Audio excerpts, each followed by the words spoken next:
na ito ay hatid ng sigaw. Ano ba ang isaw yan? Sabihin mo! Narinig mo ba ako? Ang sabi ko, takbo na. Gusto mo pang mabuhay? Magmadali ka na. Magaling. Magiging masaya ito.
Ang video na ito ay hatid ng T-Dub.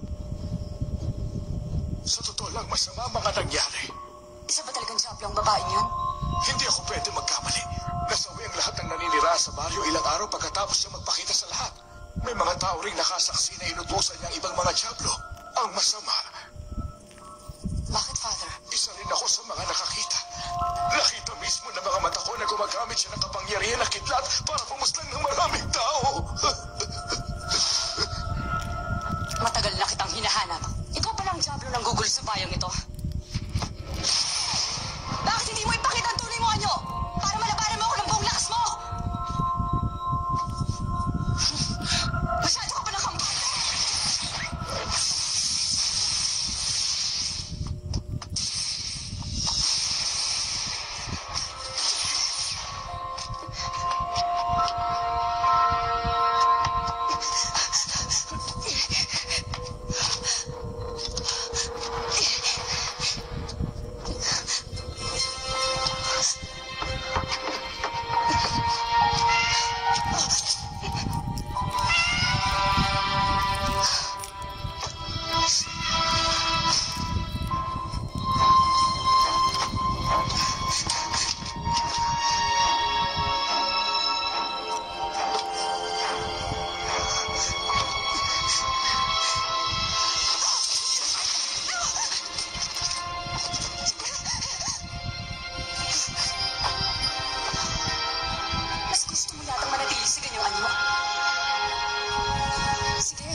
Kalokohan naman to. Ang video na ito Sino naman ay kaya hatid ng magsusuot tigab. ng ganitong kamamahal na damit? Nakuha ko sana ang sobrang pera kung uminom ako sa Cindy's. Ay nako, di sana ako nakipagsugal. Plano ba bang mag-cross-dress, Dante? Sabihin mo na lang kung may nakita kang maganda para sa akin. Pati ba naman sa biruan? Palagi kang talunan, Dante? Anong kailangan mo? Kung tungkol ito sa utang, tama lang ang dating mo. Huwag kang mag-alala. Meron lang naman akong gustong hilingin sa'yo eh. Ang totoo niyan, biglang nawala yung jablong papaslangin ko sana kagabi. Mukha yata nautakan ka ng target mo. Plano pa yata na napabudot sa kanya ng habang buhay, lady. Kakaiba rin siya. Babaeng jablong gumagamit ng kidlat. Kilala mo na kung sino? Kidlat? Oo, pero mukha naman siyang tao lang. Hindi ko siya kilala. Alam mo naman na milyon-milyong Diablo ang mukhang tao at nagkalat lang sila lahat dyan sa paligid. Oo nga pala, gumamit din siya ng baril. Alam mo rin naman na meron ding mga kamay ang mga Diablo. Kaya rin nilang gawin ang ginagawa ng mga tao. Oo, totoo yun. Pero, para sa kaalaman mo, parehong mga kamay niyang humawak ng baril. Parang ikaw, Dante. Aalis na ako. Interesanting balita yan. Kakaiba nga siya. Kung mahuli mo siya, ipakilala mo sa akin. Tuturuan ko siyang tamang paghawak ng baril. Hindi na yun mangyayari. Tatapusin ko na siya pag nagkita ulit kami. Nakakatakot na babae. Oh, Ate Lady? Aalis kayo kaagad? Pasensya ka na. Maglaro na lang tayo sa susunod na pagdalaw. Sige.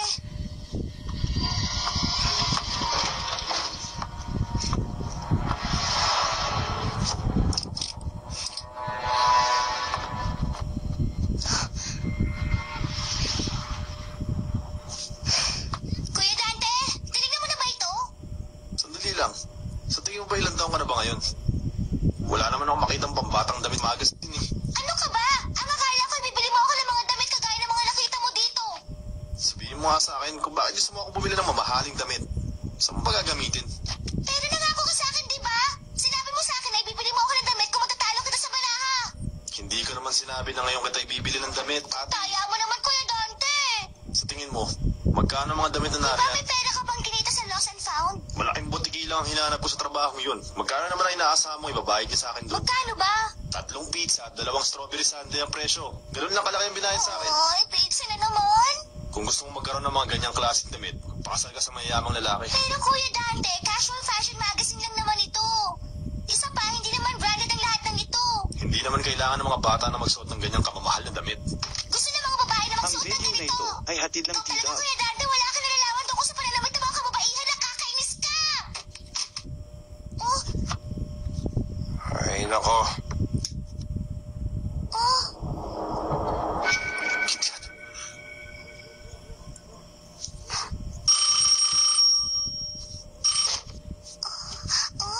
Devil May Cry.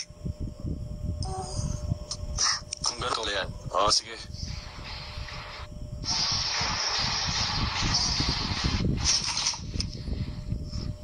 Malaki na naman ba patutumahin mo? Ang totoo, hindi naman siya gaanong kalaki. Parang normal na tao lang ang laki niya. Kung matatamaan mo ang kalaban gamit yan, siguradong madudurog ang katawan nun. Teka, wag mo sabing balak mo ng pasukin ng pagiging matadora. Sa tingin ko, isang beses ko lang magagamit ang sandatang ito. Hoy, may magandang babaeng nakatayo sa labas. Kilala mo ba siya?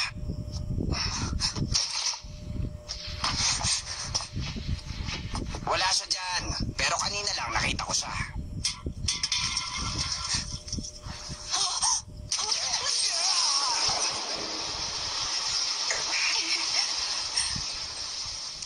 Ano ba yun?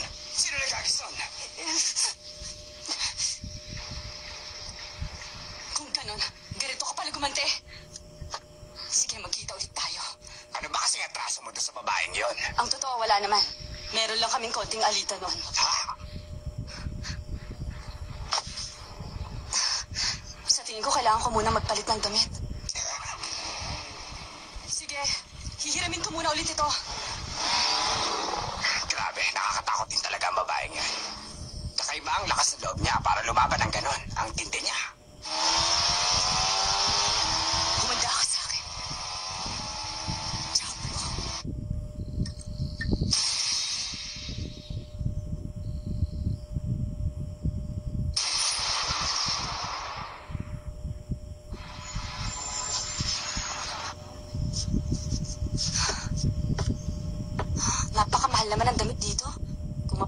ko lang sana yung pari sa baryo. Pero mukhang wala rin siyang maibibigay.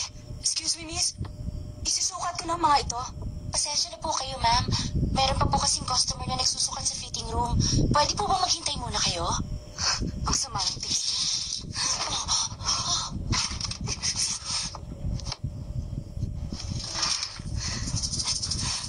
Nagsha-shopping din pala ang mga Diablo.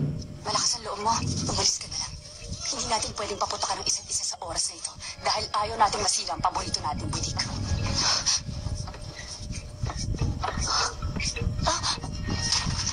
Ang video na ito ay hatid ng Tida. Sinukat niyo, miss? Ito ang usong design para sa taong to. Sigurado ako babagay ang isang ito sa inyo, miss. Marami pong salamat sa inyo.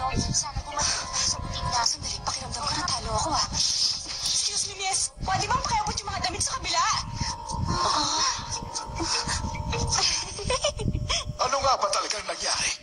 Bakit siya nakawala sa'yo? Hinayaan mo makatakas ang Diablong yun? Ang masama nito, baka pumaslang siya ng mas marami pang tao. Huwag naman sana. Sa tingin ko kabaligtaran siya ng sinabi niya. Anong sabi mo? Ano ka ba? Hindi mo lang alam kung gaano na karaming taong napaslang ng Diablong hinahabol mo. Father, sa totoo lang malakas siyang kalaban. Kaya napilitan akong ipagawa ang isang ito. Kung ano man yan, tapusin mo na kagad ang Diablo bago pa man tumami ang taong masasawi. Alam ko, Father. Isa pa parang narito na rin siya.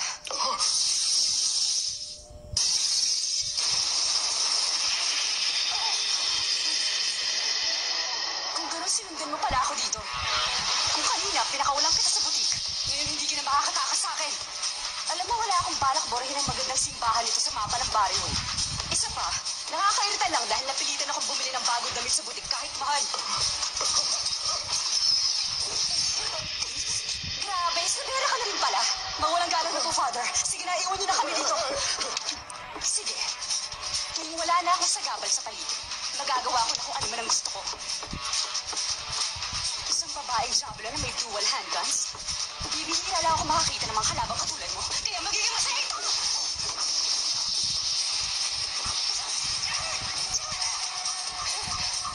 Pasensya ka na. Mukhang yata masira ako ang damit mo.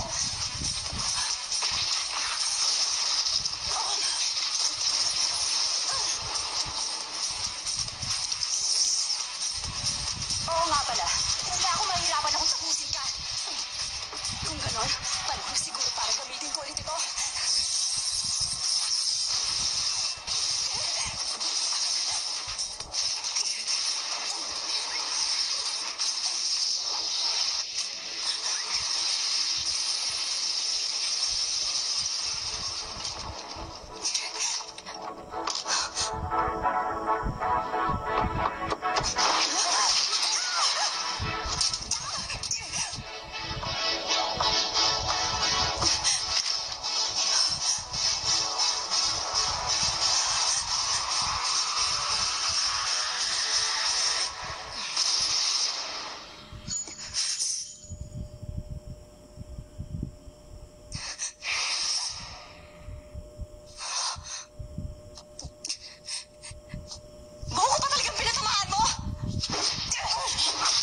Ang video na ito ay hatid ng Tida.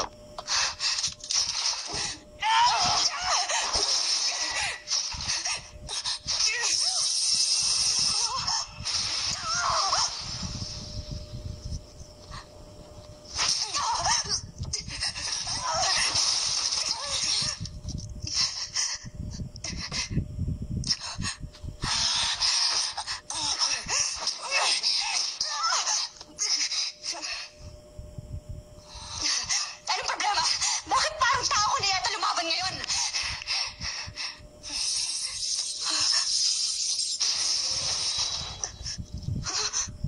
Kung mag-aaway pa kayong dalawa, gawin niyo na lang sa Mixed Martial Arts Club, wag dito. Baka sakaling kumita pa kayo ng mas malaking halaga. Dante, ang babaeng yan! Nahuli ka. Sandali, anong oras na pala? Malas ko lang dahil wala akong makitang relo sa paligid. Sinabihan na kita na huwag kang mahuhuli, hindi ba? Pero nakapunta pa rin naman ako. Sandali! Ayos na rin kasi pareho naman kaming ligtas. Pero anong gagawin mo kung sakaling may mapaslang na isa sa amin? Huminahon ka nga. Alam kong wala ni isa sa inyo ang mapapas lang. Nang ganun-ganun na lang. Sandali lang! Ano ibig sabihin nito? Ano bang tinutukoy mo? mo sabihin may mga camera sa paligid, Dante? Hindi naman kaya nasa isang reality show ako? Sandali, nagsasalita ka na pala. Teka, sino ka nga ba? Huwag mong sabihin arte lang ang mga stand mo kanina. Alam mo, pwede ka na maging best actress. Wala ka bang sasabihin sa babaeng to, Dante? Pwede bang wag mo ako idamay? Ikaw ang nagsimula yan. Baka naman binigla mo siya kaya kung ano-ano ang iniisip niya. Pero siya ang humabol sa akin. Maling iniisip? Pwede mong ipaliwanag mo kung ano talagang nangyayari dito? Pasensya ka na kung nasaktan kita. Trish nga pala ang pangalan ko. Partner ako ni Dante. Ex-partner na lang ngayon. Magkahiwalay na kasi kami nagtatrabaho. Ang sakit mo naman magsalita. Ikaw ang may gusto nun, di ba? Mas madali na rin tayo makakapagtrabaho. Nagtatampo ka ba? Teka, na-miss mo ba ako nang nawala ako? Huwag mo nga akong tratuhin na parang bata, Trish. Isa pa, mas gusto ko na rin na nag-iisa lang ako. Masasolo ko ang pizza ang in-order ko. Di ba sinabi kong bawasan mo ang pagkain ng pizza? Sandali lang, Dante. Huwag mo sabihin sa akin na yun ang kinakain mo araw-araw. Hay, alam mo Trish kung magsalita ka, akala mo nanay ka sa bata. Sinabi kong ipaliwanag mo sa akin ang lahat, di ba? Wala akong pakialam sa sitwasyon ng dalawa. Nakakaamoy yata ako ng pagsaselos. Alam mo, cute ka rin pala kung tutuusin. Selos? Sa tingin mo pagseselosan kita? Strawberry sundae at pizza lang ang gusto ng lalaking yan. Ang kumain sa buong araw ang hilig niya. Isa pa, hindi rin siya magaling pagdating sa pagbabae utang. Sa tingin mo magugustuhan ko ang katulad niya?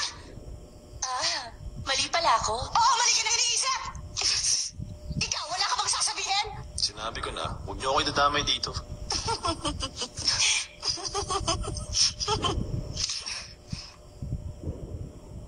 Ganun pala. Bakit hindi mo man lang sinabi sa akin ng mas maaga, Dante? Tignan mo, Ang video na ito nagkasiraan pa ay kami hatid damit ng pati tida. hairstyle. Dapat maintindihan mo rin. Sa ganitong klaseng trabaho, may mga pagkakataon na harap ka sa mga hamon. Lalong-lalo na sa panahon ngayon, puro malilit na trabaho na kukuha natin. Kaya maliit lang ang kita. Pero sa totoo lang, mas masarap ka pa rin habulin. Kesa naman sa isang nilalang na medyo matagal-tagal ko rin hinahabol. Nilalang? Bakit hindi ka pa lumabas dyan? Alam kong kanina ka pa nanonood sa amin.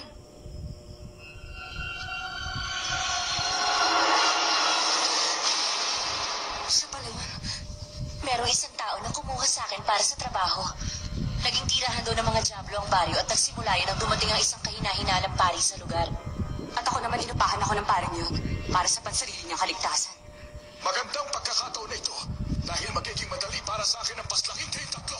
Maganda rin ang ideya ko na upahan ka para sa sarili kong proteksyon. Kaya pala kakaiba ang amoy mo. Nalaman ko rin na Diablo ka. Wala na akong magagawa ngayong alam mo na kung ano talaga ako. Pasensya na, pero kailangan ko lang tapusin ang mga buhay niyo rito.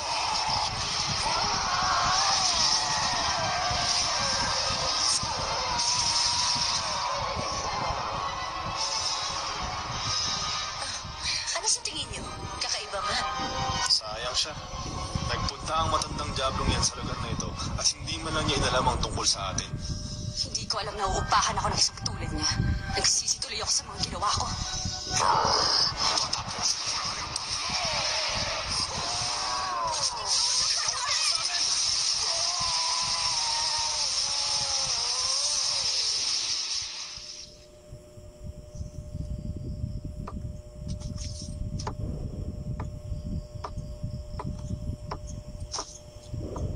Saan mo naman balak pumunta ngayon? Alam mo naman na marami rin ako hinahabol na Diablo. Kaya kailangan ko lang lumakad. Kung medyo pagod ka na, pwede kang bumalik dito. Ngayon ko lang nalaman na mabait ka pala. Pero mas gusto ko pa rin ang naglalakad-lakad sa paligid, Dante. Mag-iingat ka, Trish. Ikaw din.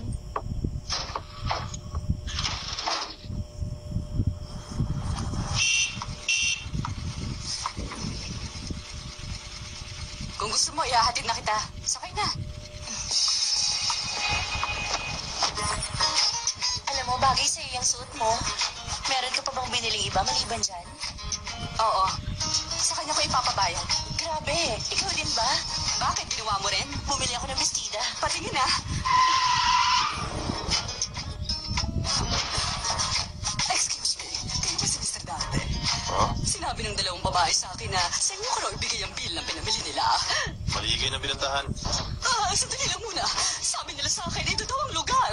Dalawang magkaibang customer. Hindi nga. Ano? Teka, silang dalawa? Pwede bang bayaran ko Ang yan? video na ito ay Sandali hatid lang ng muna, tida. madam. Wala akong may pambabayad. Pasensya na kayo. Kung ganun, hindi ko na yung problema. Wala nga akong pambayad. Wala talaga. Basta bayaran mo ako ngayon. Teka nga muna, magkano ba lahat yan? At para saan ba yan? Sa damit yan. Bakit umabot ng ganito karami?